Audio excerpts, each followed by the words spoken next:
everybody, Gurmy's Coastal Yard here, and in today's episode of Germanator Studios, we are getting quite a bit done. For all intents and purposes, we will be completing this area of the park, not the whole medieval area, just the little tucked away sort of Black Forest section.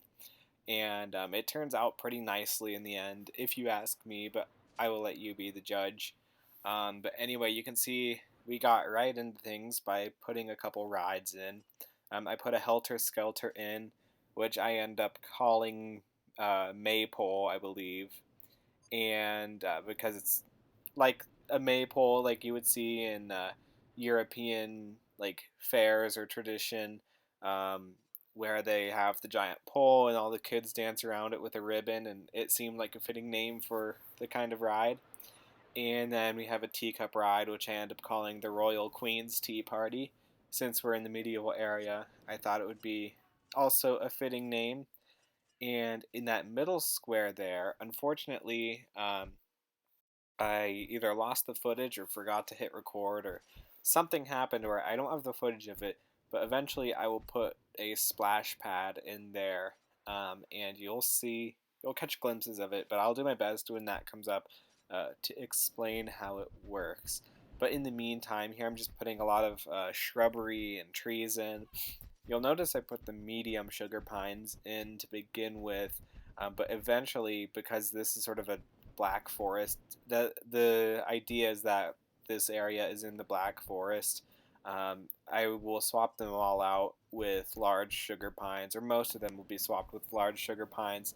Um, those basically have a trunk that's about as tall as the medium sugar pine, and then the same size as it's basically like a trunk within the medium sugar pine on top, and you can see it there, so I don't need to explain it anymore.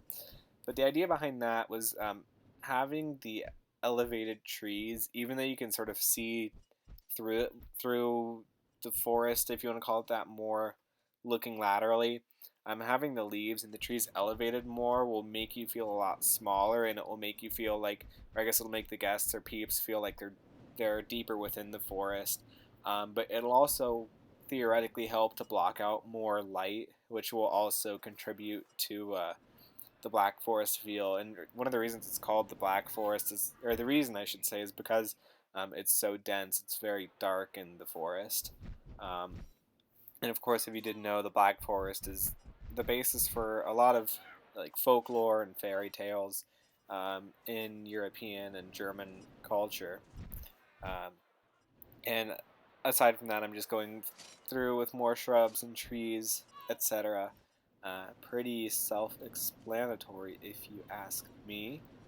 Um, Here's a quick little note: because of the lack of supports on this section of the roller coaster, um, I put in just a little DIY support using the M. Brooks cheat code to place pieces on the path edge. Actually, I didn't do that specifically with that support because the girder piece doesn't go on the path edges no matter what. However, I used a 1/3 height slate wall from the colored wall set, and then on top of that I used a girder to meet the height of the roller coaster train tracks, not train. And that's a good way to make a quick and easy custom support that's completely vanilla. And here you can see me putting in the photo booths for the coaster right by the exit. I put in 2 custom stalls, but I did not, and I have not yet named them or selected any items to give there. So right now they're completely just scenic.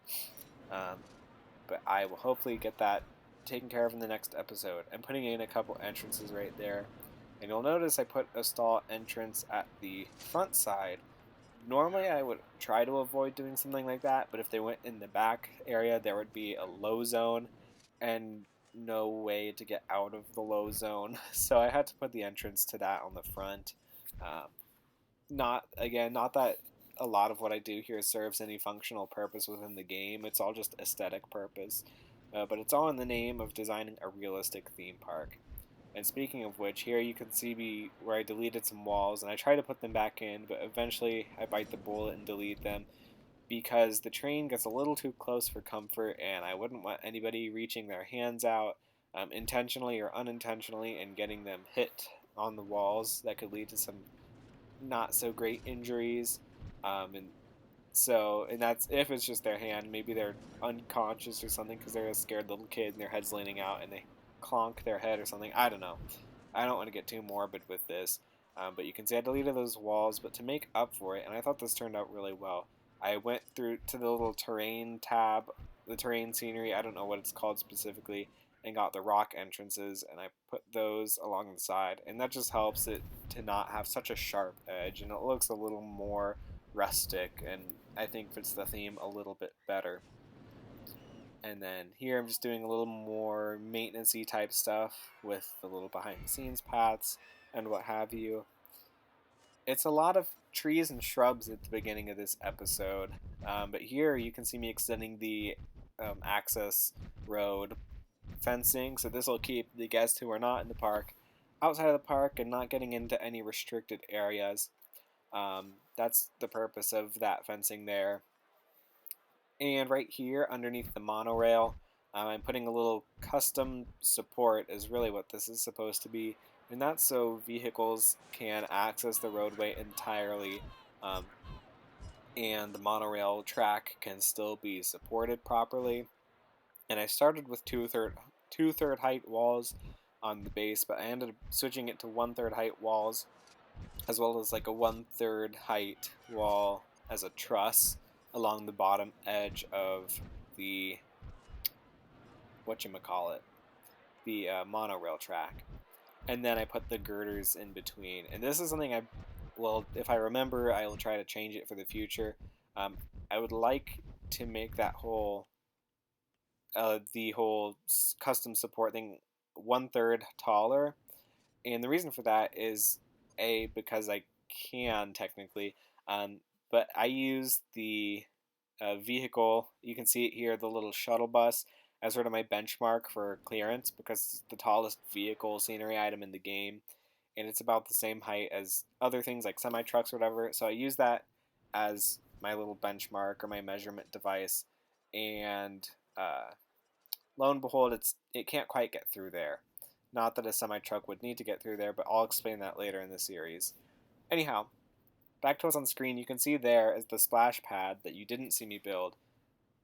As for building a splash pad, it's pretty straightforward, but the one thing I did was using the M. Brooks cheat. I took a 1/3 height slate wall and I colored it gray, and I sunk it just into the ground, and you can see there's a little lip between those two different pathways, and the sort of my idea for this was that it would be like a drain, so the water could go into that drain and not spill out onto the main pathway, just to help really physically and visibly differentiate the splash pad from the rest of the pathway.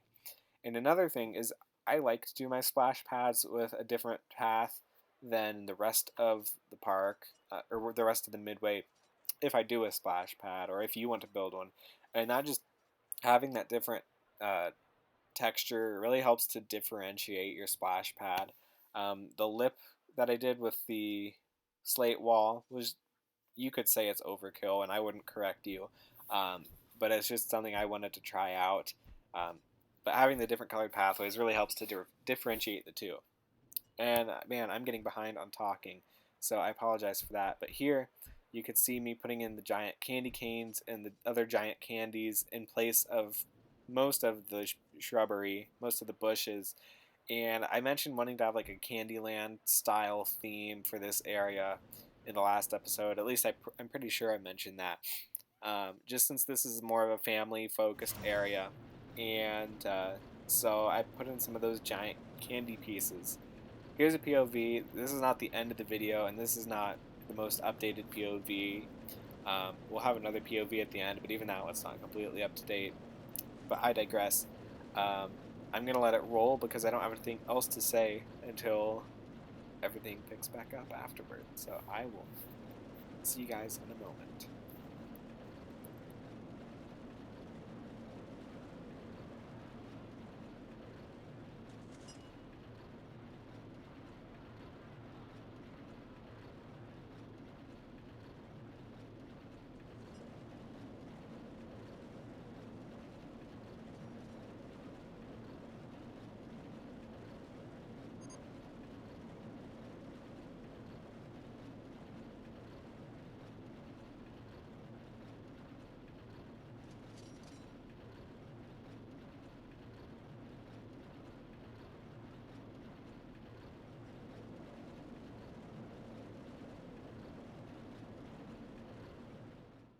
All right, I hope you guys enjoyed the ride so far, and like I said, it does go through a little bit more, a few more changes, um, but as it is, it's how it will pretty much be. And there you can see me just adjusting the terrain texture. So along that little low zone, it's concrete, and I put a little lip in there, similar to it was inspired by what I did with the splash pad, and that was more or less it's just trying out visual things that are little nuances to try and make a clearer differentiation between one thing and another.